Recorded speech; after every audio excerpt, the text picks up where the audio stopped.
खरीप हंगामाच्या तोंडावर अकोले तालुक्यातील आदिवासी भागातील शेतकऱ्यांना मोठा दिलासा मिळालाय। समाजसेवक अनंत महादू घाणे, तुकाराम खाडे, बाजीराव सगबोर यांच्यासह अनेक शेतकऱ्यांनी केलेल्या सातत्यपूर्ण पाठपुराव्याला यश मिळाले असून जिल्हा प्रशासनाने बफर स्टॉक मधून 150 मेट्रिक टन युरिया खताचे वाटप करण्यास मंजुरी दिली आहे। जिल्हाधिकारी, तालुका कृषी अधिकारी, संगमनेर विभागीय अधिकारी, तहसीलदार, पंचायत समिती, कृषी अधिकारी यांच्याशी सातत्याने संपर्क साधून समाजसेवकांनी शेतकऱ्यांच्या अडचणी प्रशासनापर्यंत पोहोचवल्या। त्यांच्या सहकार्यामुळे युरिया खताचे तातडीने वितरण सुरू करण्यात आले। या पाठपुराव्यात भरत घाणे, सुरेश गभाले, संतोष सोडणार, सुनील पवार, भाऊराव भांगरे, अमृता झडे, सागर रोंगटे, उत्तम इदे, नरहरी इदे, भीमा अवसरकर, वसंत सोनवणे, कुशबा पोकळे, निवृत्ती पोकळे, कुंडलिक घारे यांचाही मोलाचा सहभाग होता। याशिवाय दैनिक सकाळ, दैनिक प्रभात, वीरभूमी गावकरी, प्रवरा टाइम्स, नायक, टीव्ही न्यूज, लोकशाही न्यूज, 9 टीव्ही न्यूज यांसारख्या प्रसार माध्यमांनीही शेतकऱ्यांच्या समस्यासाठी आवाज उठवून शासनाच्या निदर्शनास आणून दिल्या। पावसाच्या असममितीमुळे व उशिरा खत पुरवठ्यामुळे शेतकऱ्यांना दुबार पेरणीसारख्या अडचणींचा सामना करावा लागतो होता। भाताची रोपे वाया गेली असून काही भागात ती कुजली आहे। यामुळे उत्पादनावर प्रतिकूल परिणाम होण्याची शक्यता होती। मात्र युरियाच्या तातडीच्या वितरणामुळे खरीप हंगामात काही अंशी दिलासा मिळणार आहे। शेतकरी वर्गातून यापुढे खतांचा तुटवडा भासू नये यासाठी शासनाने युरियासह सर्व प्रकारच्या रासायनिक खतांचा योग्य वेळी पुरवठा करावा अशी मागणी होत आहे।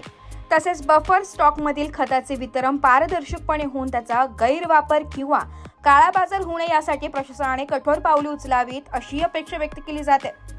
सध्या आदिवासी भागासह संपूर्ण अकोले तालुक्यातील शेतकऱ्यांमध्ये समाधानाचं वातावरण असून समाजसेवक व प्रशासनाच्या संयुक्त प्रयत्नांचे सर्वत्र कौतुक होत आहे। जर रोपांची वाढ होत नसेल तर आम्ही आपली लागवड करायची कशी काय याच्या अगोदरही माझ्या शेतकरी मित्रांनी सर्व मागणी केली का अवकाळी पावसामध्ये भातांची लागवड करणं, चिखलामध्ये भात रोपं टाकून ते वाढवणं ह्यासाठी खतांची गरज आहे आणि त्यांनी रोपांची मागणी केली। तिथं मागणी कुठं गेली कळलंच नाही।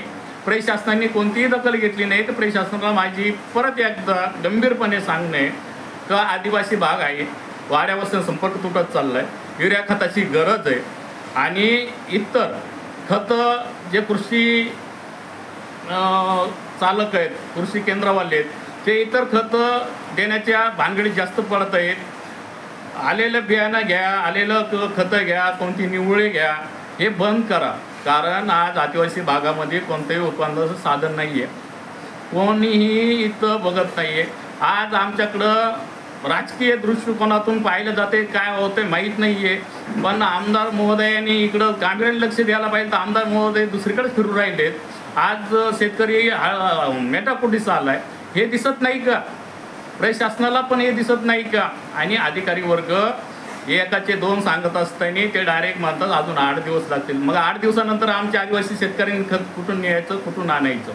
का पावसामध्ये खत वाहतूक करायची, का आमच्या दारामध्ये प्रशासन आम्हाला खत आणून देणार आहे? तरी माझी शासनाला विनंती आहे का लवकरात लवकर काळजीपूर्वक शेतकऱ्यांना खत त्यांच्या दारात उपलब्ध करून कसं दिलं जाईल। आणि कृषी अधिकाऱ्यांना माझं परत एक सांगणं आहे का तुमचे कृषी सहाय्यक हे लागवडीच्या वेळेस, भात लागवडीच्या वेळेस कृषी सहाय्यकांनी बांधावर जाऊन शेतकऱ्यांना मदत करायची आहे। आणि जर तशी मदत नाही केली कृषी सहाय्यकांनी आणि कृषी अधिकाऱ्यांनी तर कृषी अधिकाऱ्यांच्या दालनात कधीही उपोषण केलं जाईल। कृषी सहाय्यक पद रिक्त करा, काय कामाचं पद कृषी सहाय्यक आणि पंचायत समिती, जिल्हा परिषद यांनी एकत्र येऊन तहसीलदार साहेब मोरे साहेबांना काल मी सर्व व्यथा सांगितलेल्या आहेत तालुक्याची। ब्युरो रिपोर्ट, नाशिक, लोकशाही न्यूज, नाशिक।